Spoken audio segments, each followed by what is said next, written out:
Bonsoir, on va faire une prière.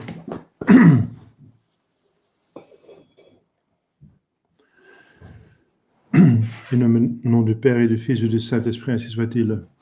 Je vous salue Marie, pleine de grâce, le Seigneur est avec vous. Vous êtes bénie entre toutes les femmes et Jésus, le fruit de vos entrailles, est béni. Sainte Marie, Mère de Dieu, priez pour nous pauvres pécheurs, maintenant et à l'heure de notre mort, ainsi soit-il. Cœur sacré de Jésus, ayez pitié de nous. Saints anges gardiens, veillez sur nous. Nos saints patrons, priez pour nous. Tous les saints, les anges de Dieu, priez pour nous. Au nom du Père et du Fils et du Saint-Esprit, ainsi soit-il.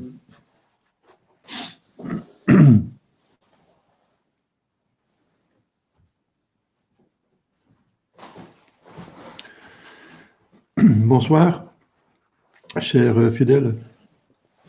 Pardon. Nous allons continuer le catéchisme. Nous étions à la confirmation. Nous avons terminé l'Eucharistie, le très saint sacrifice, la messe, puis ensuite le baptême. Nous sommes à la confirmation. Donc la confirmation, c'est un des premiers sacrements qu'il faut recevoir. Il convient qu'après le baptême, on est confirmé aussitôt possible. Pour les enfants, c'est dès qu'ils ont l'usage de l'intelligence et connaissent un minimum de catéchisme, il convient de donner la confirmation parce que autant que le baptême donne la vie surnaturelle, au début de la vie surnaturelle, la confirmation donne la grâce de le développer jusqu'à la plénitude de la grâce que Dieu a prévue pour nous sur terre. Donc le maximum de sainteté. Alors on va suivre le catéchisme du professeur Spirago. À la confirmation, l'évêque étend les mains sur le confirmant, fait une onction sur le front, qui fait avec son pouce un signe de croix sur le front, avec le saint craint, en priant. Donc il y a des prières prévues par le rituel ou le pontifical. Le pontifical, c'est le livre avec la liturgie qui doit être fait par le pontife, donc par l'évêque, en priant et en imposant la main. Donc il étend pas seulement la main, mais il impose sur la tête, il touche la tête. Par là, le chrétien, donc celui qui est baptisé déjà avant, reçoit les dons du Saint-Esprit, en particulier la force dans la foi. Il reçoit, disons, le développement et la plénitude des dons du Saint-Esprit. Parce que bien sûr, on reçoit déjà au baptême l'état de grâce avec les vertus et les dons infus. Mais en germe, disons, voilà, une certaine portion, mais pas la plénitude qu'on reçoit à la confirmation. Donc c'est une sorte de définition, et il y a beaucoup de choses là-dedans. Donc ça remonte aux apôtres, parce que les sacrements ont été institués par notre Seigneur Jésus-Christ, et les apôtres ont donné la confirmation, c'est dans l'Écriture sainte, en particulier à Samarie et à Éphèse.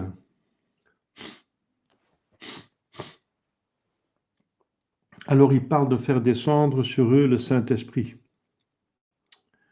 voilà, qui était descendu à la Pentecôte visiblement. Donc la Pentecôte était pour les apôtres ce que la confirmation est pour nous. La confirmation a les effets de l'huile et du baume. Parce que le sacrement est un symbole. Donc, cette cérémonie qu'on vient de décrire là au début, elle exprime la grâce qui est donnée. Donc, quand l'évêque utilise l'huile et le baume, c'est qu'il veut signifier quelque chose. Eh bien, la confirmation rend doux, parce que la douceur, c'est une des vertus les plus importantes. Jésus dit, apprenez de moi, parce que je suis humble et doux de cœur. Que la douceur envers le prochain. La douceur, voilà. Donc, faut être bénigne et miséricordieux avec les autres et sévère avec soi-même. Voilà, c'est ça l'attitude chrétienne. C'est-à-dire qu'elle augmente notre amour de Dieu et du prochain. Elle éclaire encore notre intelligence parce que l'huile est faite aussi pour nourrir les lampes. Elle fortifie notre volonté parce que l'huile est utilisée pour les champions, n'est-ce pas, de plusieurs, à l'époque des Grecs et des Romains, on faisait un massage avec de l'huile pour rendre les muscles plus, pour les rendre efficaces.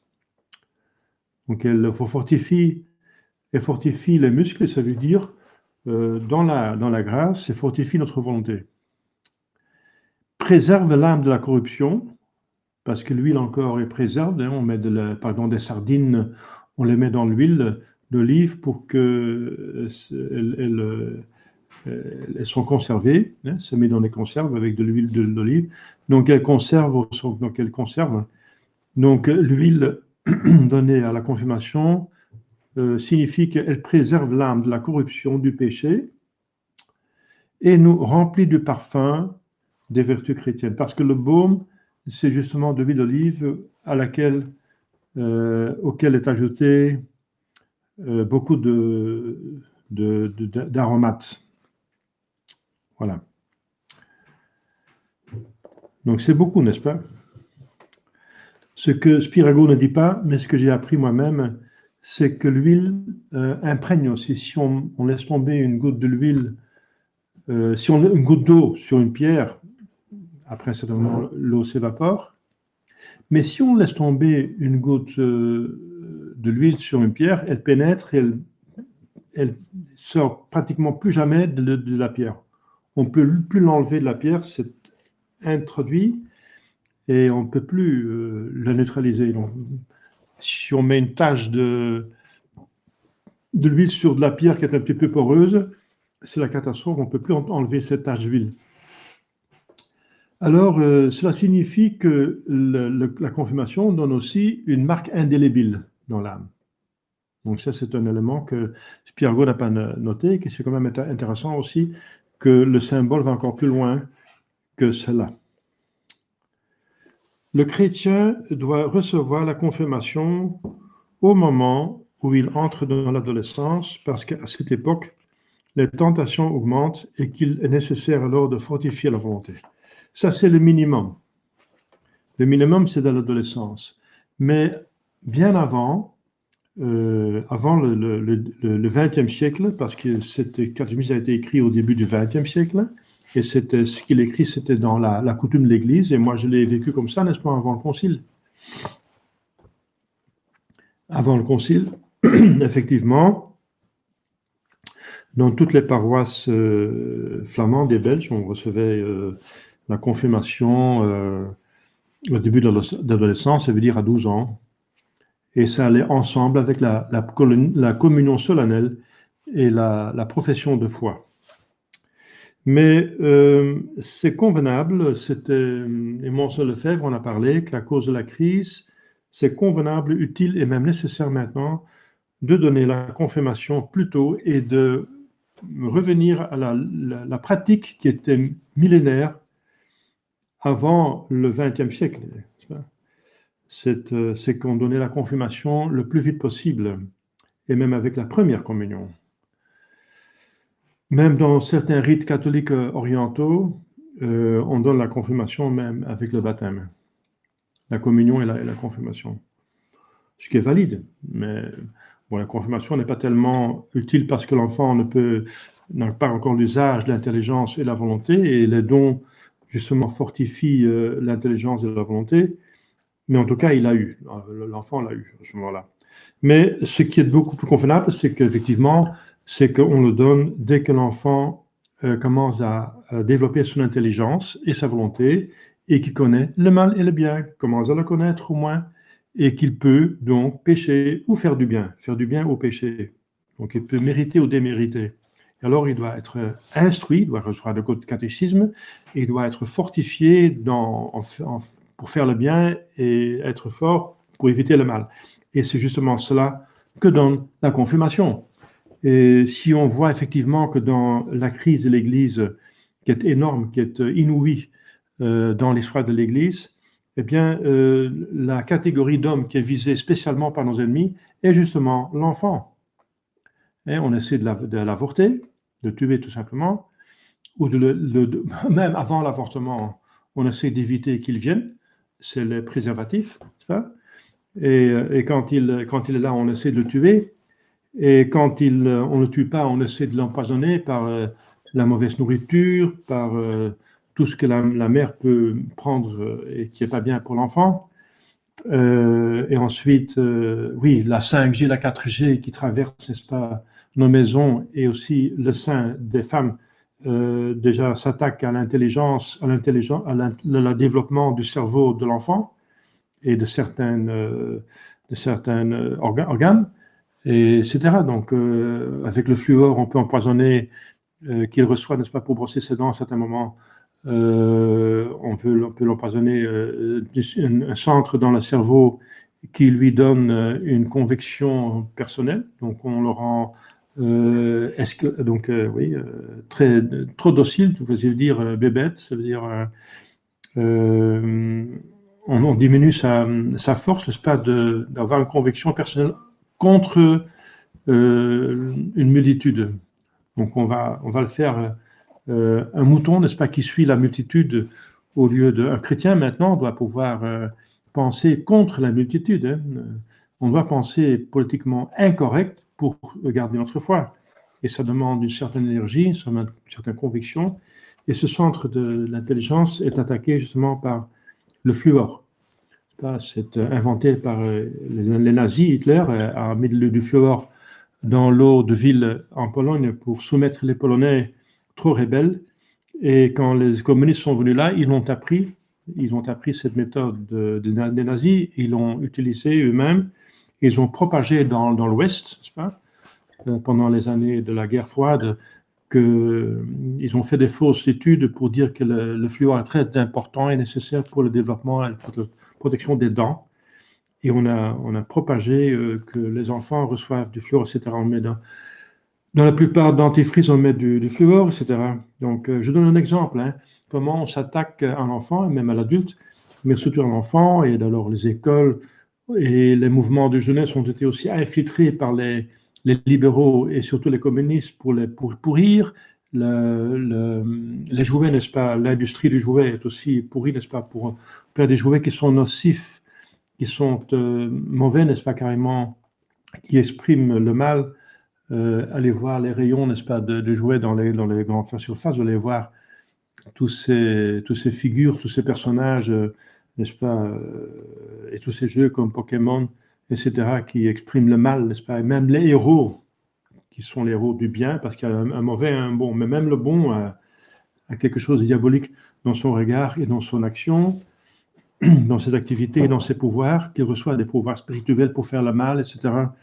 Donc c'est du spiritisme, du satanisme, du chamanisme, etc. Les jouets, n'est-ce pas, dans les écoles, comme je viens de dire, on essaie de l'empoisonner par les mauvaises théories comme le Big Bang, etc.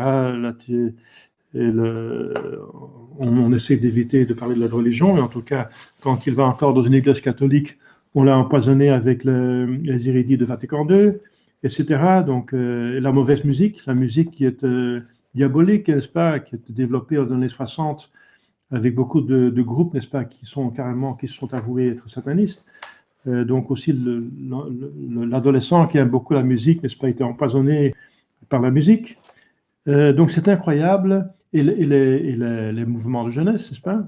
Ici en Belgique, Par exemple, quand je suis revenu de l'Est et je suis revenu ici en Belgique en 2006, j'étais étonné qu'il y avait des manuels de la soi-disant église, enfin secte post-conciliaire, qui étaient donc signés approuvés par les évêques, la conférence d'évêques flamande, et qui étaient soi-disant des livres d'éducation sexuelle pour l'enseignement, pour les mouvements de jeunesse. Eh bien, dans ces livres, on propageait carrément ce qui est dans les livres de théologie morale,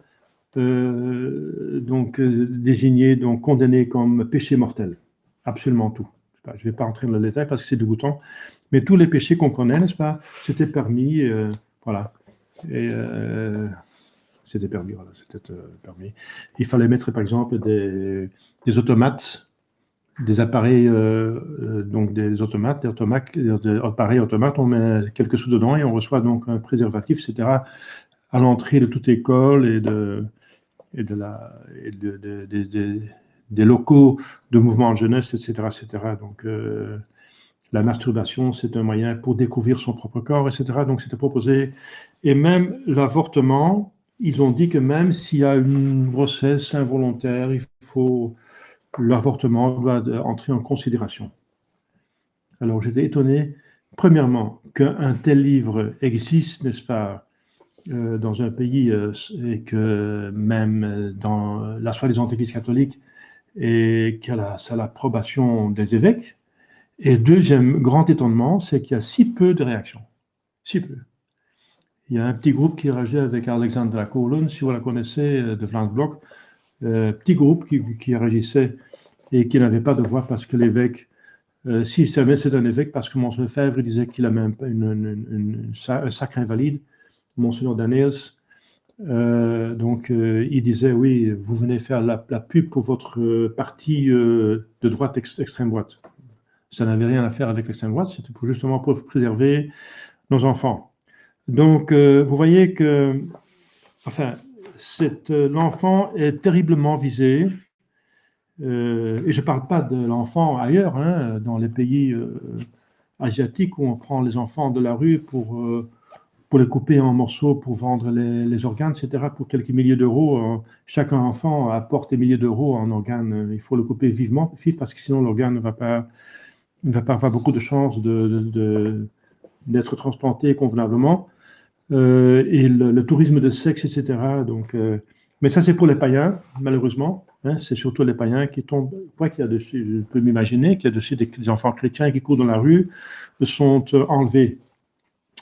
Mais je ne parle même pas de ça, mais c'est parce qu'ici à l'Ouest, on n'a pas trop de problèmes avec ça. Quoi qu'il y a encore des enlèvements, ici, il y a des personnes, des filles qui sont enlevées. Hein.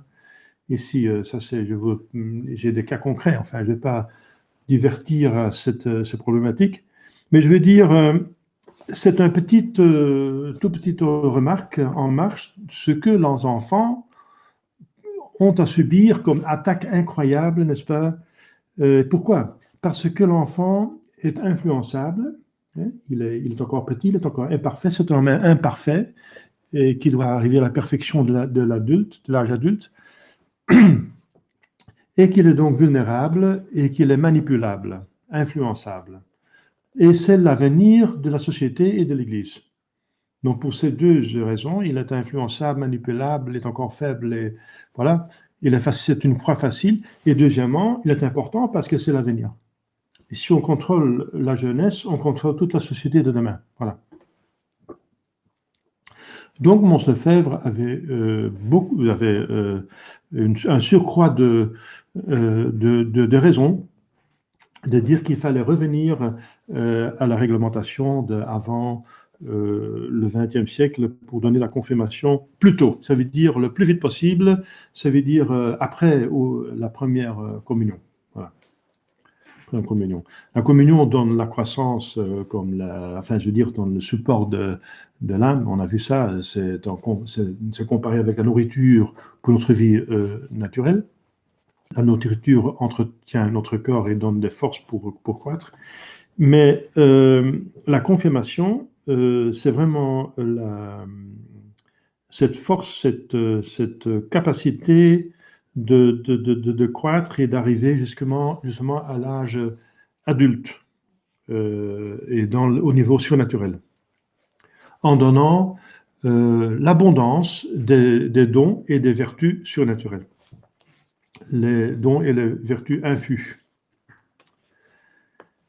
Voilà, donc ceci pour faire une remarque, parce qu'à l'époque où cette catéchisme a été écrit, eh bien, il n'y avait pas encore de crise dans l'Église. Hein, c'était le temps de Pie XII. De Pie X, pardon, de Pie X. Donc avec Pie X, il n'y avait pas de problème, hein, donc au contraire. Donc il part dans des situations où tout le monde est chrétien à peu près, donc alors effectivement, on peut attendre jusqu'à ce que l'enfant a eu un bon catéchisme jusqu'à 12 ans, un catéchisme tout à fait convenable, et qu'alors il peut choisir pour la foi. Parce que l'argument pour donner la confirmation plus tard, c'est qu'effectivement, à 12 ans, il a fait tout un cycle de catéchisme. À 6 ans, c'est un peu difficile, il connaît juste les éléments les plus élémentaires, donc les plus éléments, un catéchisme rudimentaire. Et il dit, voilà, pour la confirmation qui va ensemble avec qu'il doit pouvoir défendre sa foi, on va le voir, qui donne la grâce pour défendre la foi et la propager, eh bien, pour la défendre et la propager, il faut la connaître. Donc, il convient qu'on fasse un cycle de catéchisme convenable. Et c'est pour ça qu'on l'a mis à 12 ans. Quand l'enfant, entre 6 ans, le début que son intelligence commence à fonctionner et qu'il a fait un cours, c'est dire 6 ans, donc normalement, il est considéré de le supposer qu'à l'école, il reçoit les cours de catéchisme. Moi, je les reçois tous les jours, n'est-ce pas? Un cours de catéchisme, plus un cours d'écriture sainte aussi. Donc, un cours par semaine et un cours de liturgie. Et tous les jours, un cours de catéchisme. Et après 6 ans, voilà, on connaissait la foi plus ou moins, voilà. Donc, et alors, la confirmation qui défend la foi, eh bien, c'est alors qu'on reçoit la confirmation. Pour cette foi qu'on a appris, on peut l'approfondir, la développer et la propager. Voilà. C'était ça l'idée. Donc, c'est pas mal. Mais ça, c'est plutôt dans des temps de chrétienté. Dans des temps difficiles, comme maintenant, et de crise, c'est tout à fait convenable et tout à fait utile, et même nécessaire, de donner la confirmation dès l'âge de raison, donc à 6 ans, avec la première communion, et pas seulement avec la communion solennelle. Et la communion solennelle, en parlant de ça, n'est-ce pas? Pourquoi on donne une première communion et ensuite encore une communion solennelle 6 ans après? Donc la première communion est supposée d'être donnée à 6 ans, quand l'enfant connaît la différence entre du pain ordinaire et le pain sacré, de l'hostie consacrée, donc la transsubstantiation. Dès qu'il comprend cela et connaît des vérités donc élémentaires, il doit recevoir la première communion. Et donc, la communion solennelle qui vient 6 ans plus tard, eh bien, c'est parce que justement, l'enfant, quand il est baptisé, il n'a pas donné son approbation. Et même à 6 ans, il va le faire la plupart du temps pour obéir à ses parents et au curé. Donc, il va obéir. Alors, il ne sait pas trop bien, il sait vaguement de quoi il s'agit, mais pas encore totalement. Alors, on lui donne le temps pour connaître la religion. Et c'est le catéchisme qu'il reçoit entre 6 et 12. Et dès qu'il a tout un cours, il a une vue d'ensemble de ce que c'est vraiment la religion catholique.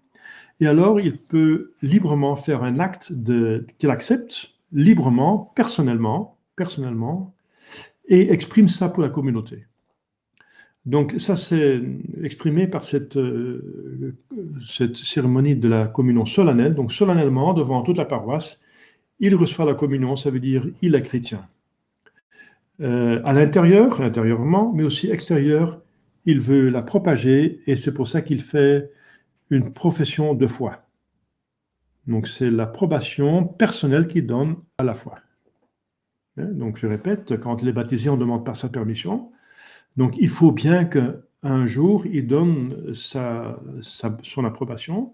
Et bien sûr, il peut la donner à 6 ans, 7 ans, 8 ans, mais que ça soit fait pour toute la communauté, c'est convenable parce que l'Église, c'est une communauté, donc il faut la vie communautaire, donc il faut des actes officiels et donc qui sont dans des cérémonies et que tout le monde peut voir. C'est un acte public, justement, voilà, et que sa profession de foi soit publique. Publiquement, officiellement, il se déclare vraiment personnellement membre de l'Église. Parce que dans le cas le plus catastrophique, n'est-ce pas, il peut dire oui, mais vous m'avez baptisé, vous m'avez donné le catéchisme, mais ça ne m'intéresse pas, je sors, je ne peux pas. C'est possible aussi, hein, il y a des cas.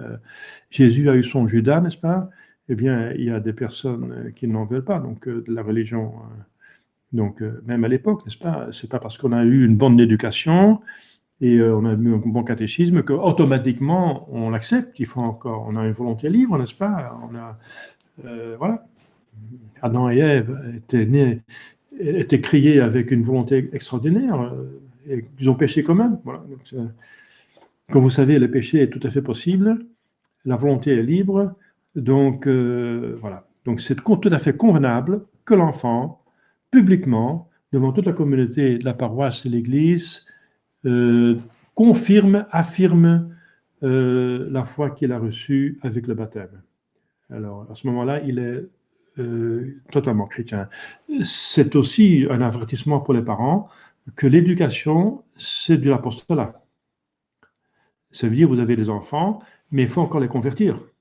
Ce n'est pas parce qu'ils sont baptisés que ce sont des chrétiens total, n'est-ce pas? Oui, ce sont des chrétiens parce qu'ils sont baptisés, mais voilà, il faut encore qu'ils acceptent personnellement parce que la religion est fondamentalement libre. C'est pour ça que Jésus donne la liberté, n'est-ce pas? Il est roi, mais il laisse passer les choses. De telle façon qu'on pense, est-ce qu'il est encore roi, n'est-ce pas, si on voit la crise? Mais c'est parce que justement, Jésus donne l'occasion de choisir pour ou contre et qu'il supporte alors les mauvaises volontés. On est en plein dedans. C'est la crise de l'Église, justement. Et la crise dans le monde, il y a des gens de mauvaise volonté qui organisent le péché, qui font le péché, qui font tout ce mal qu'on subit. Voilà.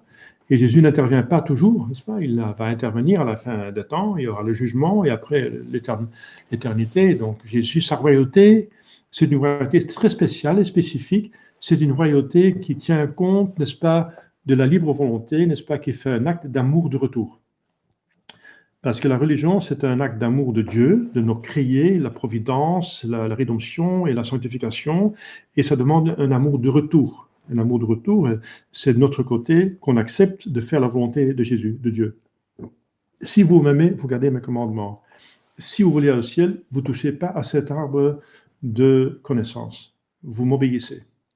Donc c'est l'obéissance qui est un acte d'amour, n'est-ce pas, qui unit sa volonté avec la volonté de Dieu. Et c'est l'union qui exprime l'amour. Donc la religion, c'est une religion d'amour de Dieu, n'est-ce pas? Dieu est amour, Dieu est amitié, Dieu veut des amis aussi dans le ciel. Et c'est ça qui rend la royauté de Jésus très spéciale, qui n'est pas une royauté de crainte, mais surtout d'amour, de charité, d'amitié. C'est sa différence avec les rois du monde.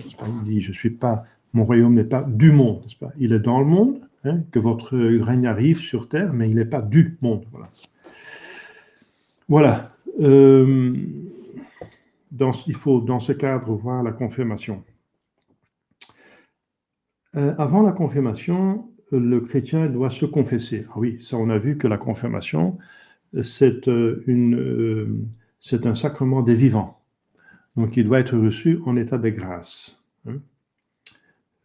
Comme beaucoup d'autres sacrements, sauf le baptême, n'est-ce pas? Et la confession, qui sont des sacrements qui sont faits justement pour donner la vie surnaturelle, l'état de grâce, quand on l'a perdu, par le péché originel ou par des péchés personnels. Donc il y a des sacrements qui donnent la vie surnaturelle, et il y en a d'autres qui supposent la vie surnaturelle et la développent, comme la confirmation. Donc il y a des sacrements des morts, hein, donc, et des sacrements des vivants. Des morts, la baptême et la confession, et des vivants, ce sont les autres sacrements. Avec encore le bémol fa croix avec l'extrême onction qui normalement est donnée après une bonne confession, mais si on elle peut donner aussi la rémission des péchés mortels si on n'a pas eu l'occasion de confesser, on a quand même une contrition. Donc c'est encore une exception qui confirme la règle. Donc la confirmation peut seulement être donnée après la confession pour ne pas être donnée de manière sacrilège. Si on la reçoit malheureusement en état de péché mortel, et c'est pour le reste donné comme la liturgie, comme les prescriptions le demandent, eh bien la confirmation peut être valide, mais elle n'est pas licite. Ça veut dire elle est mauvaise, ça veut dire elle est un péché mortel de sacrilège. Mais c'est valide. Ça veut dire si après on va se confesser, il ne faut pas se laisser confirmer une deuxième fois. Donc la confirmation est activée par une bonne confession après. Mais ce n'est pas convenable, parce qu'on fait un péché mortel en recevant la confession en état de péché mortel. Et si possible, recevoir la Sainte Communion. Hein, eh bien, c'est pour ça qu'après la confirmation, l'évêque, normalement, il célèbre une messe. Parce qu'il faut être en état de grâce pour être confirmé. Voilà.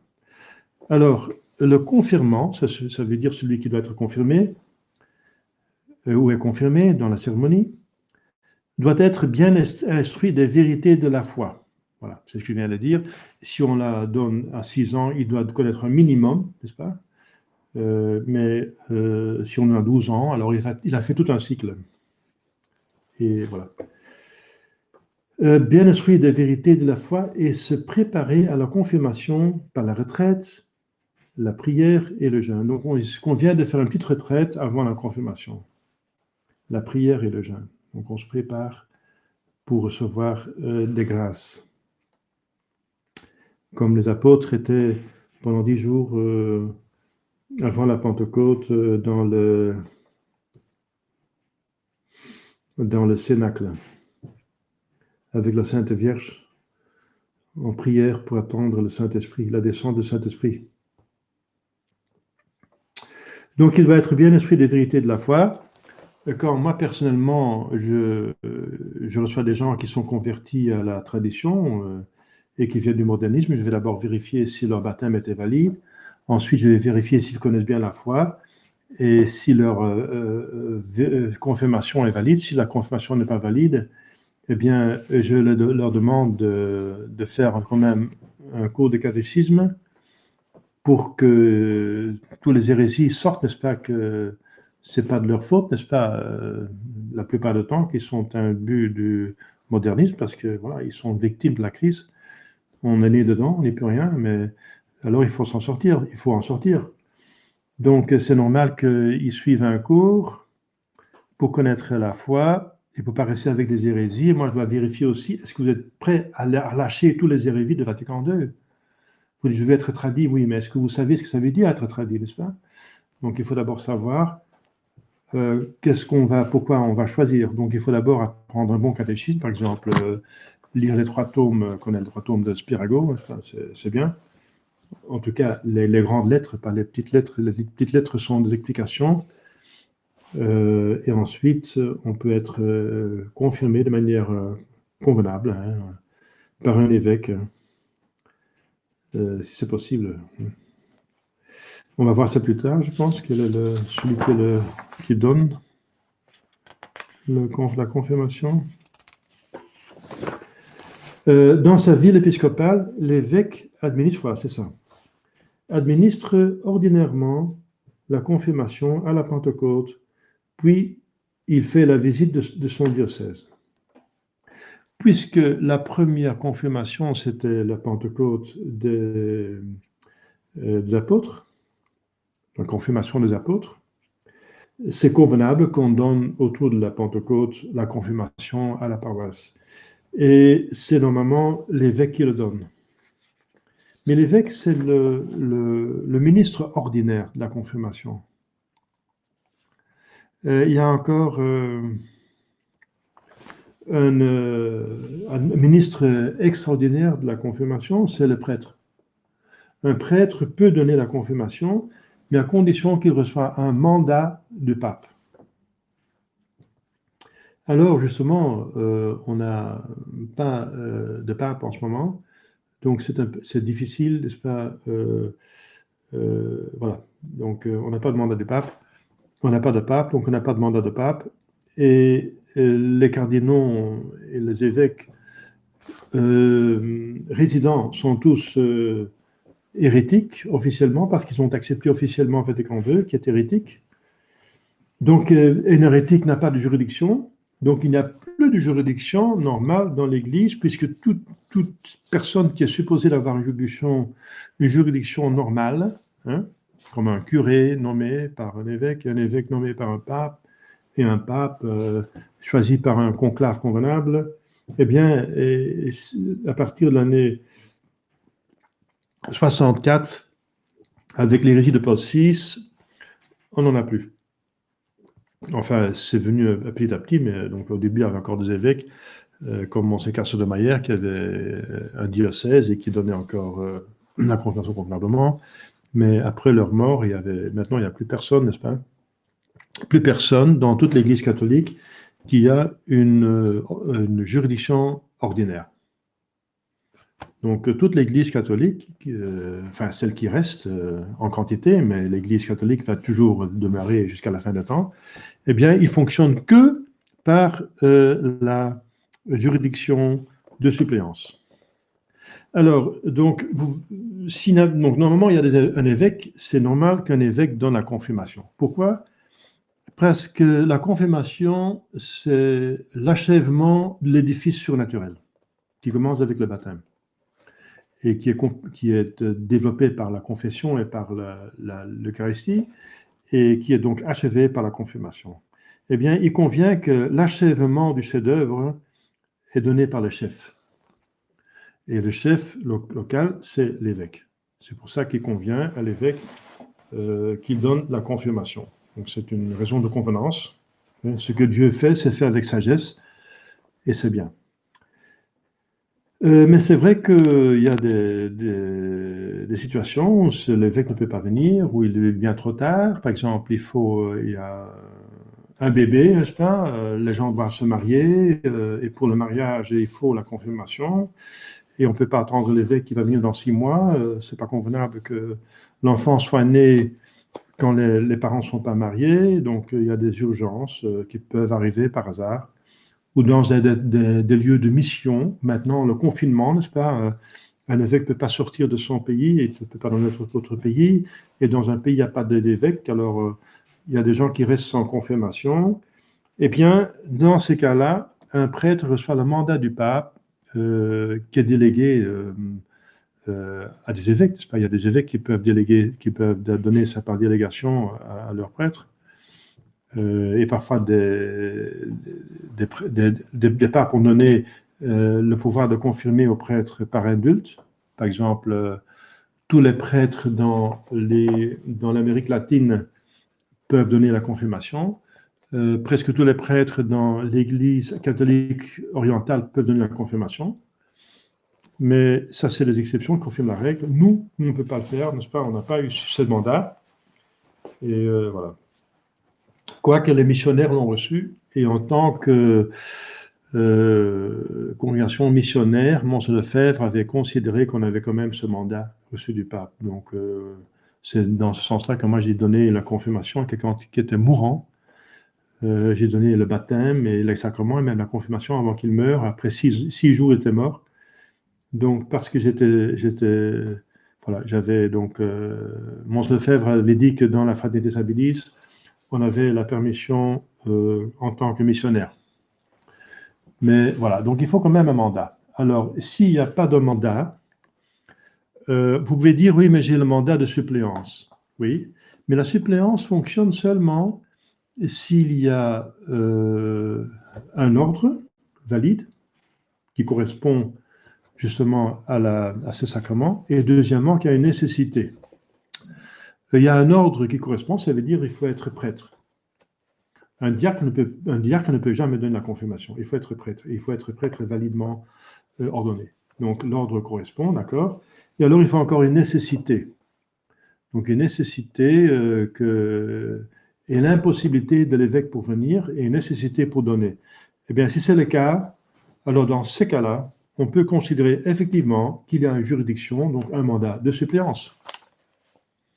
Comme c'est pour toutes les choses. Mons Lefebvre a sacré des évêques parce qu'il y avait une nécessité, il y avait un ordre qui correspondait, un évêque peut sacrer un autre évêque, il y avait la nécessité, il fallait continuer la tradition, la fraternité sabédis à l'époque, et troisièmement, donc il y avait impossibilité de recevoir de Rome la permission qu'il faut normalement. Il y avait impossibilité puisque Rome était apostate, c'était après l'esprit d'Assise, n'est-ce pas?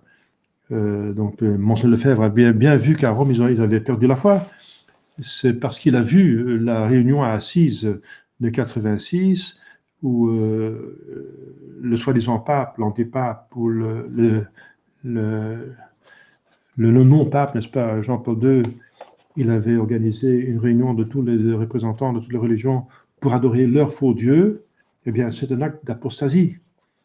Et Monseigneur Lefebvre était épouvanté. Il disait on ne peut plus compter sur Rome pour qu'ils se convertissent. Ils s'éloignent de plus en plus. Après, être hérétiques, maintenant, ils sont apostats. Ça va de pire en pire. Ils sont maintenant apostats.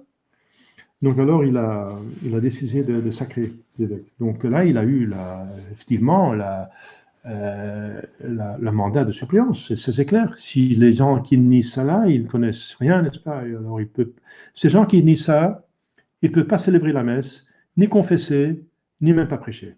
Il doit se taire. Parce que même pour prêcher et pour faire la messe et confirmer, il faut une suppléance, une juridiction. Et puisqu'il n'y a plus de juridiction normale, il faut compter sur une juridiction extraordinaire. Voilà. C'est simple. Donc, il y a encore des prêtres, même sédvacantistes, malheureusement, qui disent qu'on n'a pas le mandat de suppléance pour sacrer un évêque. Mais si on ne peut pas sacrer les évêques, il n'y en a plus. Alors l'Église a arrêté d'exister. Et alors Jésus a menti, excusez-moi, c'est blasphématoire de le penser, mais c'est pour montrer que c'est mauvais. Et alors Jésus n'est pas Dieu.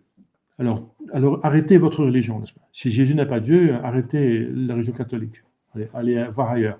Voilà. Donc ça ne marche pas. Si Jésus est Dieu, et il est Dieu, n'est-ce pas? Alors ce qu'il dit, c'est vrai. Donc l'Église ne va pas perdre quelque chose de convenable, de nécessaire. Elle est indéfectible. Pas seulement infaillible, mais indéfectible. Pas avoir un défaut et avoir pas plus d'évêque, c'est un défaut majeur. Hein. Voilà. Donc, dans ce sens-là, un prêtre, dans des situations extraordinaires, peut donner la confirmation. La seule chose qu'il ne peut pas faire, que seulement un évêque peut faire, parce que ça ne correspond pas à son ordre, c'est de donner une ordination ou de faire un sacre. Parce que ça ne correspond pas à la première condition pour pouvoir avoir une juridiction de suppléance, c'est que l'acte correspond à votre ordre. Un prêtre peut donner la confirmation, mais il n'est absolument incapable de donner des ordres majeurs. Il y a dans l'histoire de l'Église des prêtres qui étaient pères abbés, qui avaient le titre de Monseigneur, mais qui n'avaient pas la consécration épiscopale, mais qui étaient donc des prêtres avec beaucoup de juridiction, n'est-ce pas, qui ont donné des ordres mineurs. Oui, ça c'est arrivé. Mais jamais des ordres majeurs. Voilà.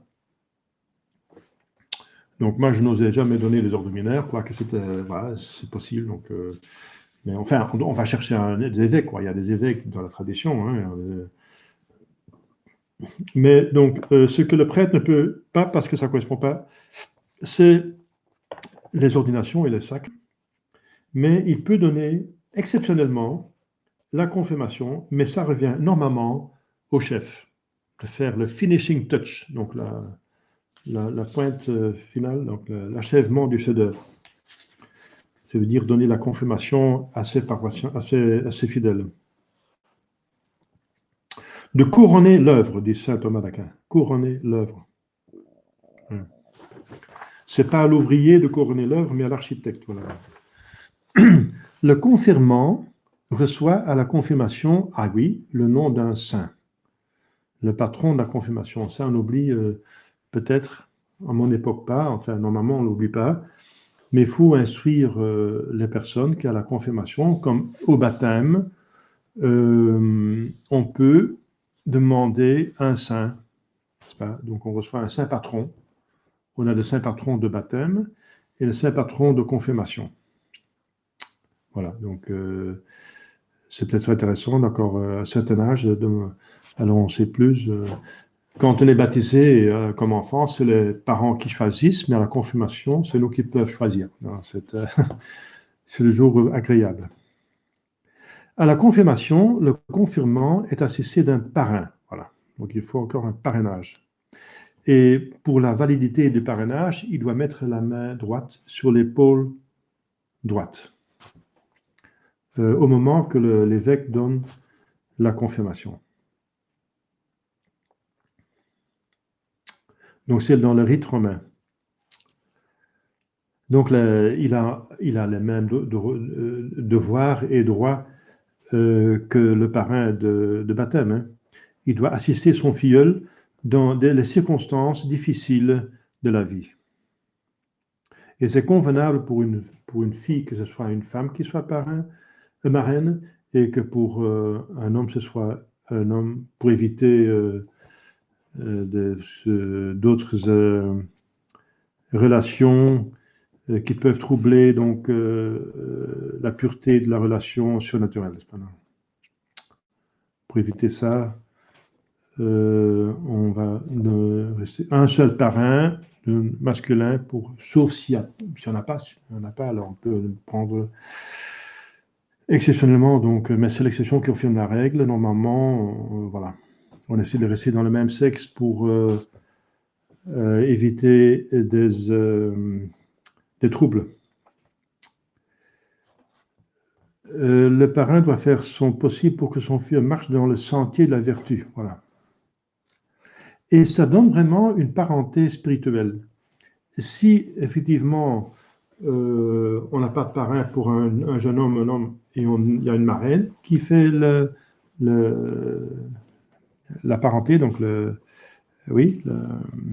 parrainage, alors il y a un empêchement d'irrement du mariage. Donc ça prouve qu'il y a vraiment une relation. Une relation, on reçoit une relation spirituelle, mais réelle. Et puisque la confirmation est indélébile, c'est pour toute la vie, et même dans l'éternité, parce que s'ils se rencontrent dans le ciel, ils vont savoir l'un de l'autre qu'ils avaient cette relation, qui est une relation d'amitié de Dieu, et voilà, et ça reste. Le parrain doit être confirmé lui-même, il doit être plus âgé que son filleul, du même sexe que lui, voilà, un honnête chrétien, et autre que le parrain du baptême, ce doit être un autre que le parrain du baptême. Ça ne peut pas être le même. Sinon, vous comprenez, ça n'a pas de sens. Parce qu'il est déjà parrain, alors de faire parrain, ça n'augmente rien. Ça ne donne rien si on fait parrain que quelqu'un qui est déjà parrain. Donc, voilà. C'est pour le cas que voilà, le parrain du baptême est devenu trop âgé, ou peut-être très malade, ou mort, ou décédé. Alors on a une deuxième chance pour avoir un autre parrain, donc un peu plus tard.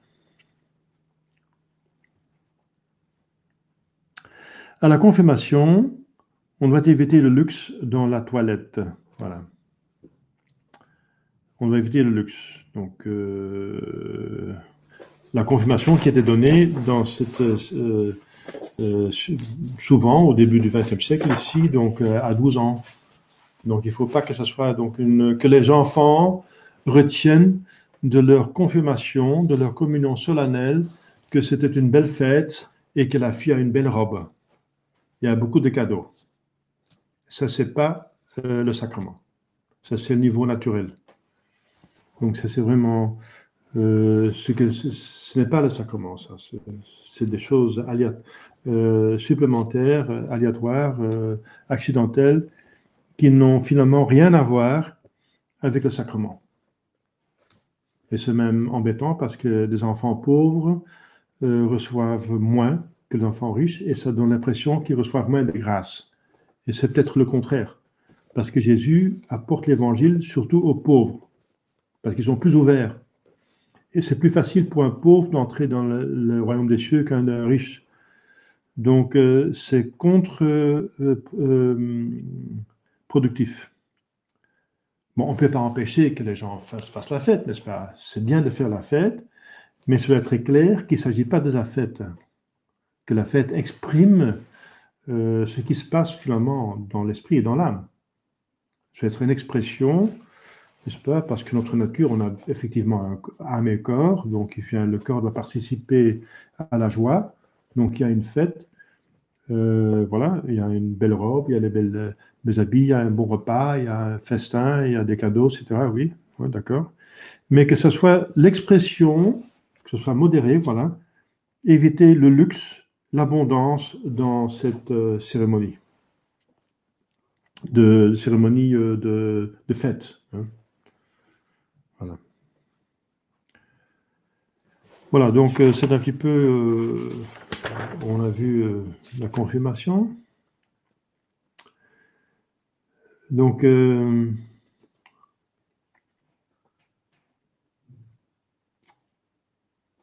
a vu que c'est un évêque qui donne normalement, mais un prêtre peut donner, qu'il étend les mains et puis il impose, ça veut dire qu'il donne. Hein. La main, c'est le symbole de ce que de l'action et du don. Avec la main, on travaille et on donne. Hein.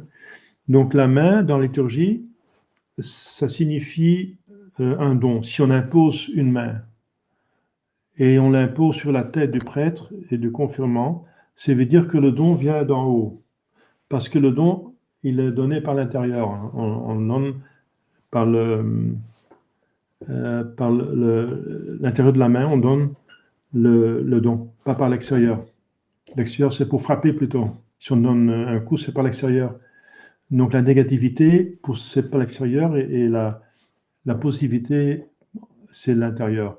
Donc si on impose la main, c'est donc le creux de la main, on le met sur la tête. Ça veut dire on donne à la personne et on essaie de donner de la manière horizontale. Ça veut dire que le don est vertical. Ça vient d'en haut vers le bas. Et sur la tête, parce que la tête, c'est justement le siège le plus important de l'âme dans le corps. Voilà. Et donc, il y a beaucoup de symbolisme là-dedans. Et le pouce, n'est-ce pas, c'est le doigt le plus important, le plus fort hein, de la main. C'est lui avec lequel on fait la croix, l'évêque fait la croix sur le front. Parce que le front, c'est ce qui est visible, parce qu'on doit témoigner de sa foi. La confirmation donne la grâce de témoigner sa foi et de la transmettre. Eh bien, donc qu'on ne rougit pas de la foi, justement. Si on rougit, c'est vu sur le front. Et le front, c'est qui est visible. Et c'est le siège le plus important de l'âme, le cerveau. Et donc, c'est là où la croix est donnée par l'évêque. C'est pour ça qu'aussi sur le cerveau, il faut donner le baptême sur la tête. Parce que la tête, c'est le siège le plus important de l'âme. Donc, c'est pour ça que l'évêque ou le prêtre, il met la main au-dessus du confirmant. Et ensuite, avec le pouce, il fait un signe de croix parce qu'il faut témoigner de la croix. Surtout, Saint Paul dit qu'il prêche la croix et que la croix. Il prêche Jésus et Jésus crucifié. Le plus important sujet de notre prédication, c'est justement Jésus crucifié. Alors, c'est pour ça qu'il fait un signe de croix sur le front. La confirmation, comme vous avez pu lire déjà au cours du texte, est nécessaire pour recevoir licitement les sacrements de mariage et de l'ordre. Donc un prêtre doit être confirmé avant l'ordination. Et les mariés doivent être confirmés avant le mariage. Pourquoi? Eh bien parce que la confirmation donne une certaine grâce, une capacité. Les sacrements qui donnent une marque indélébile dans l'âme donnent des capacités d'action, actives ou passives, à l'âme. pour le baptême, c'est passif, ça veut dire de recevoir tous les autres sacrements. Enfin, tout, ça dépend, hein, au sens large, parce que les femmes ne peuvent jamais recevoir le sacrement de l'ordre. Et un prêtre qui fait un vœu, jamais le sacrement de mariage, etc. Mais en général, en fait, ça veut dire que le baptême donne la marquée indélébile de recevoir les autres sacrements. Sans un baptême, on ne peut recevoir aucun autre sacrement. Donc ça donne une capacité passive de recevoir. La confirmation donne une marque indélébile, passif et actif. Passif, ça veut dire de recevoir licitement. Pour le baptême, c'est validement. Le baptême donne, si on n'a pas de baptême, on ne peut pas recevoir validement aucun autre sacrement. Mais si on a la confirmation, on peut seulement recevoir licitement, mais validement, malheureusement. Enfin, c'est possible qu'on reçoive, m'amuser à le dire, mais c'est pas bien, n'est-ce pas? Sauf s'il y a incapacité. Par exemple, les Japonais qui étaient au Japon lors de la persécution, n'est-ce pas, il n'y avait pas de prêtre et pas d'évêque, eh bien, ils sont quand même mariés, s'étaient mariés sans confirmation. Hein. Donc, ça, c'est l'exception qui confirme la règle. En nécessité, voilà, on n'est pas tenu s'il y avait impossibilité. C'est pour ça que, voilà, donc c'est de l'ordre de la licéité, pas de la validité. Donc, mais peut être licite le mariage et les ordres. Il faut que les fiancés et l'ordinance soient donc confirmés. Pourquoi? Parce que la confirmation donne aussi une capacité active de transmettre la foi. Et les mariés doivent transmettre la foi aux enfants, et l'un à l'autre. Hein. L'un à l'autre, il faut s'entretenir dans la foi, se fortifier dans la foi, et aussi transmettre la foi aux enfants. Donc c'est pour ça que, et le mariage est fait pour avoir les enfants. C'est pour ça que pour le mariage, il faut être confirmé normalement, n'est-ce pas? Il faut. Eh bien, pour l'ordre, c'est encore davantage, puisque le prêtre doit prêcher et transmettre la foi, donc il doit avoir la confirmation, c'est le minimum, n'est-ce pas? Et sur cette grâce de confirmation est ajoutée la grâce de l'ordination pour instruire le peuple. Mais la confirmation est le fondement. Donc il faut qu'un prêtre soit confirmé validement pour recevoir les ordres licitement. Voilà. Donc c'est pour ça que la confirmation donne une marque indélébile dans l'âme. Donc passif pour recevoir licitement de sacrements et actif pour transmettre la foi. Alors il y a, comme vous savez, un troisième sacrement qui donne une marque indélébile, c'est la prêtrise, voilà, pour donner le pouvoir actif de remettre les péchés et de consacrer validement. Et aussi de donner les bénédictions voilà, qui sont dans le rituel. Voilà, donc ça c'est le plus important qu'on peut dire de la confirmation. Bien, on va terminer justement 1 heure de cours, c'est bien. Est-ce qu'il y a des questions? Ici, vous pouvez ajouter des questions dans en bas à droite. Ici, des questions par ici. Oui. Je trouve étrange que le parrain de le baptême et la confirmation doit être neutre. Oui. Parce que je ne sais pas. Comment en avant, je ne sais pas. Mais c'est. Ah, vous trouvez ça étrange que le parrain doit être différent, celui du baptême, que de la confirmation? Oui, parce que si c'est le même, il n'y a rien, il n'y a aucun apport. Il n'y a aucun apport. Et rien ne se passe. Celui qui est parrain devient parrain, mais il est déjà parrain. Alors, à quoi ça sert alors? En tout cas, il est déjà parrain, donc il a déjà de devoir d'assister son filleul, surtout dans la foi, mais aussi dans le niveau naturel, quand il est dans le besoin de le soutenir. Quand on n'a pas d'argent pour étudier, il doit faire quelque chose pour lui donner la cour de l'occasion de développer ce talent, n'est-ce pas? Mais c'est surtout dans le niveau surnaturel qu'il doit le soutenir. Mais alors, il n'y a aucun apport. Donc c'est une certitude supplémentaire que l'Église organise. Parce que l'Église est une communauté et on allait entraider les uns les autres entraider. Entraider, et voilà, donc c'est l'un qui aide l'autre. Voilà. Le lien de trois personnes est difficilement rompu, dit l'Écriture sainte. Trois personnes, ça veut dire deux personnes et Dieu. Donc le parrain, le filleul et Dieu. Un lien de trois est difficilement rompu. Ça vaut aussi pour le mariage. Et si quelqu'un est tout seul, il tombe, qu'est-ce qui va le relever? C'est un autre texte je pense, c'est dans les Maximes. Si quelqu'un tombe, qui est tout seul, qu'est-ce qui va le relever? Voilà. Donc c'est bien qu'il y a quelqu'un qui est à côté de vous, qui peut vous aider. D'accord?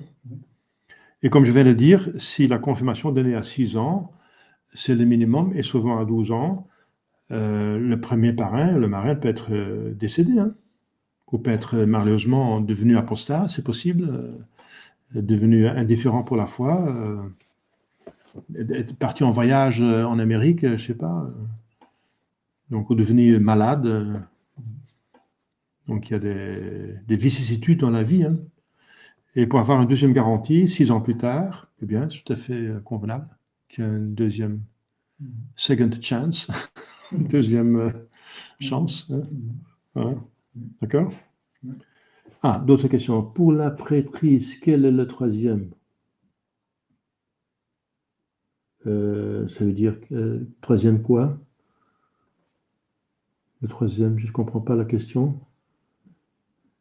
Quel troisième, ça veut dire qu'il y a la première et le deuxième. Alors, je veux dire qu'il y a 3 sacrements qui donnent une marque indélébile. Le baptême, la confirmation et la prêtrise. C'est pour ça que je parlais de la prêtrise en troisième. Vous dites qu'il y a toujours un nombre de 3. Non, pas toujours, hein, mais bien sûr, le 3 revient souvent dans la nature et sur la nature, puisque le 3 est en Dieu, et tout a été créé à l'image de Dieu, donc le 3 se trouve beaucoup dans la nature. Hein. Par exemple, bien sûr, dans notre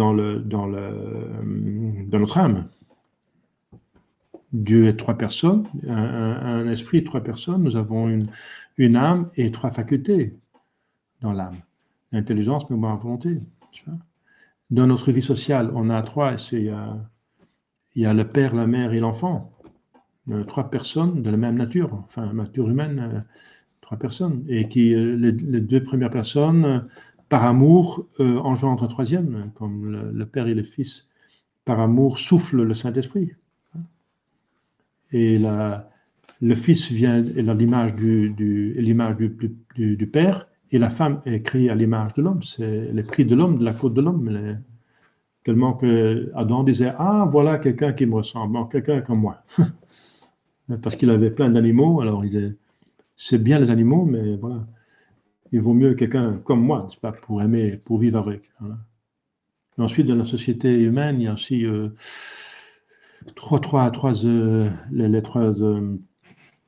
les 3 disons, standards, comment on dit ça,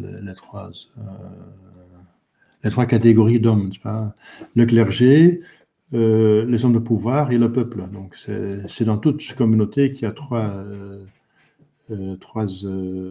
états, 3 états dans la société. C'est pas seulement une propriété du Moyen-Âge, c'est pour toute société, n'est-ce pas?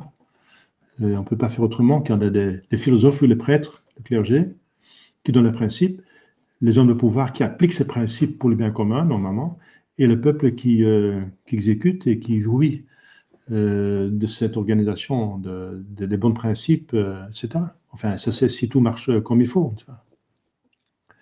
Il y a 3 partout, n'est-ce pas, dans ce qui donne l'architecture, ce qui donne la stabilité dans une structure, c'est un triangle. Le carré ne donne pas de stabilité. Mais si pour donner la stabilité à un cadre, on fait en sorte que dans le coin, il y a un triangle. Le triangle ne bouge plus. Le triangle donne dans la construction architecturale la stabilité. c'est pas par hasard, n'est-ce pas? Le triangle, c'est le symbole de Dieu, n'est-ce pas? La Trinité. Hein? Un triangle et trois angles. Un Dieu et trois personnes, etc. On peut aller plus loin. L'arbre, n'est-ce pas? L'arbre, il a une racine, il a le tronc, et ensuite les branches, les feuilles et les fruits. La racine, c'est le Père, le tronc, c'est le Fils, et le troisième, c'est le Saint-Esprit qui donne les fruits. La racine, pourquoi c'est le Père? Eh bien, c'est parce que c'est la racine qui nourrit le tronc et les branches. Donc, c'est le Père qui engendre le Fils et le Saint-Esprit. Le Père n'est pas venu sur terre, donc les racines ne sont pas visibles. Les racines ne sont pas visibles parce que le Père, c'est la seule personne qui ne s'est pas manifestée sur terre. Le tronc est visible et les branches parce que le Fils est devenu sur terre et le Saint-Esprit, avec la Pentecôte, est venu sur terre. Donc, les autres sont visibles. Et c'est le Saint-Esprit qui sort, qui prend sa force de la racine et du tronc, qui donne les fruits du Saint-Esprit. Oui, donc c'est une image de la Sainte Trinité. Donc cette image de la Trinité va très très loin, n'est-ce pas? C'est partout. Voilà, mais c'est une parenthèse. Hein. Mais c'est très intéressant de voir l'image de Dieu dans la création. Si on a compris la mesure ou le degré à laquelle une certaine créature, un être, correspond à l'image de Dieu, on a compris le plus profond de cette créature. Voilà. On ne peut pas aller plus profond que ça. On a compris la profondeur totale. Tout le reste, c'est moins profond. Donc, il n'y a pas toujours un nombre 3, mais souvent, n'est-ce pas? Voilà, il n'y a plus d'autres questions. Très bien. Voilà, ça veut dire que tout est clair. La fois prochaine, on va parler du Saint-Sacrement de l'autel.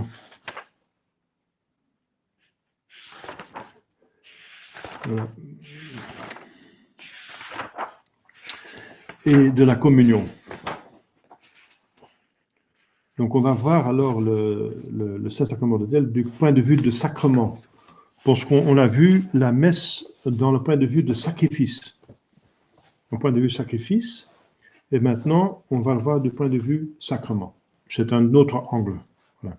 C'est pour la fois prochaine. Voilà, on va prier pour remercier le bon Dieu, la Sainte Vierge. Au nom du Père et du Fils et du Saint-Esprit, ainsi soit-il. Je vous salue Marie, pleine de grâce, le Seigneur est avec vous. Vous êtes bénie entre toutes les femmes, et Jésus, le fruit de vos entrailles, est béni. Sainte Marie, Mère de Dieu, priez pour nos pauvres pécheurs, maintenant et à l'heure de notre mort, ainsi soit-il. Cœur sacré de Jésus, ayez pitié de nous. Saint Joseph, priez pour nous. Nos saints Jean gardien, veillez sur nous. Nos saints patrons, priez pour nous. Tous les saints et les anges de Dieu, priez pour nous. Au nom du Père et du Fils et du Saint-Esprit, ainsi soit-il. Bonsoir et à la prochaine.